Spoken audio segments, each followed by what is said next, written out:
नमस्कार, अस्सलाम वालेकुम। स्वागत है आपका लाइव हिंदुस्तान के वीडियो शो दीन दुनिया में। मैं हूं इमरान खान। एक दौर में सऊदी अरब ने यमन में खूब पैसा लगाया था, खूब इन्वेस्ट किया था। वहां पर प्रो सऊदी प्रो अमेरिका सरकार चल रही थी यमन में।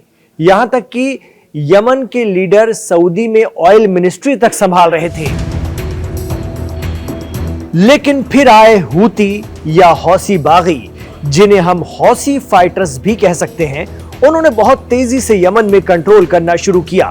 इस शिया जैदी कबीले ने अपने सरदार अब्दुल मलिक अल हूती की कयादत में यमन से प्रो सऊदी प्रो अमेरिकी सरकार को उखाड़ फेंका। राजधानी सना, अदन, हौदीदा जैसी अहम जगह और पोर्ट अपने कंट्रोल में ले लिए। सऊदी ने यमन से अपना इन्वेस्टमेंट जाता देख उस पर ताबड़तोड़ हवाई हमले किए। लेकिन हौसी कहां डरने वाले थे। उन्होंने सऊदी की तेल रिफाइनरियों को निशाना बनाना शुरू कर दिया। सऊदी घबरा गया और पीछे हट गया। उसके बाद उसने यमन में कभी सीधी दखलंदाजी नहीं की।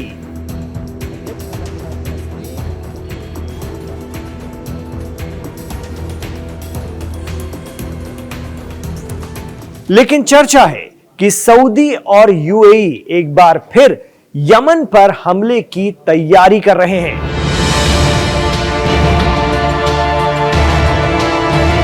हाल फिलहाल में देखें तो यमन के हौसी ना तो सऊदी को टारगेट कर रहे हैं और ना ही यूएई को। वो तो इस्राएल की राजधानी तेल अवीव को निशाने पर ले रहे हैं। उनका सीधा कहना है कि हम फिलिस्तीन के लोगों का साथ नहीं छोड़ सकते। पहले इस्राएल गजा से पीछे हटे, फिर हम हमले बंद कर देंगे, वरना रेड सी से एक भी इस्राएल को जाने वाला जहाज गुजरने नहीं दिया जाएगा।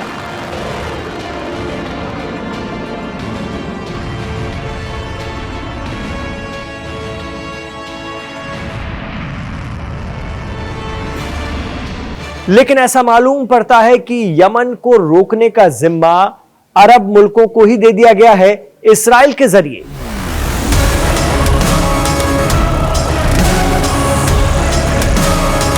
सोचिए, यमन और सऊदी के बीच 2018 में समझौता हो चुका है। बावजूद इसके सऊदी यमन पर हमलावर हो रहा है। यूएई से तो यमन की कोई लड़ाई, कोई जंग है ही नहीं।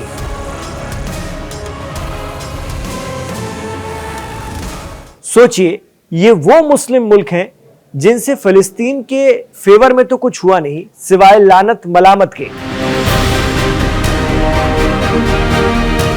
बहुत हुआ तो ओआईसी की बैठकों में इस्राएल के खिलाफ प्रस्ताव ले आए। बस कहा जाता है कि यही काम तुर्की के सदर रजब तैयब एर्दोगान ने किया, जो खुद को आज भी सल्तनत उस्मानिया के खलीफा के तौर पर ही पेश करते हैं। उन्होंने सीरिया में तख्ता पलटने के लिए सारी मदद की, लेकिन फिलिस्तीन की मदद के लिए कुछ भी नहीं किया। कहा जाता है कि एक तरफ तो फिलिस्तीन के लिए वो आंसू बहाते रहे, दूसरी तरफ अजरबैजान से आ रहे तेल को तुर्की से रास्ता दिया इस्राएल भेजने के लिए। और मीडिया रिपोर्ट्स में दावा किया जाता है कि यह सिलसिला बरसों से चल रहा है।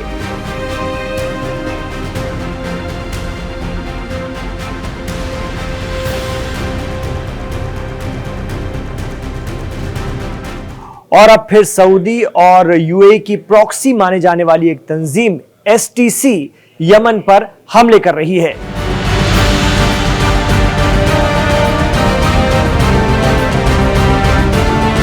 लेकिन बड़ा सवाल यह है कि जब कोई दुश्मनी नहीं है फिलहाल यमन से, तो किसके लिए हमले किए जा रहे हैं? यह बड़ा सवाल है।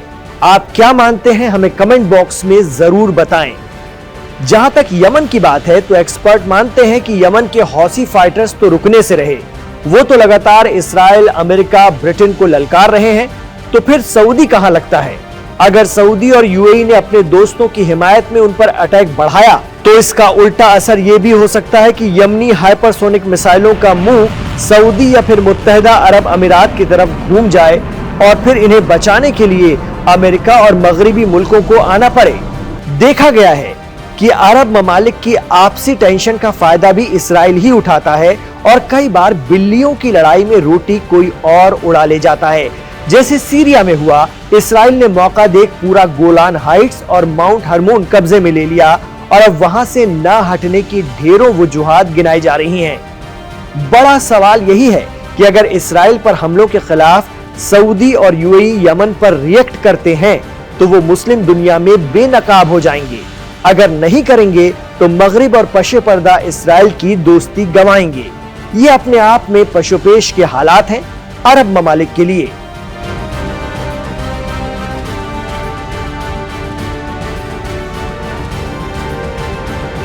और इस बीच कतर से एक अच्छी खबर आ रही है, वो ये है कि गजा में हमास और इसराइल के दरमियान जंग बंदी यानी सीज फायर की काविशें परवान चढ़ रही हैं।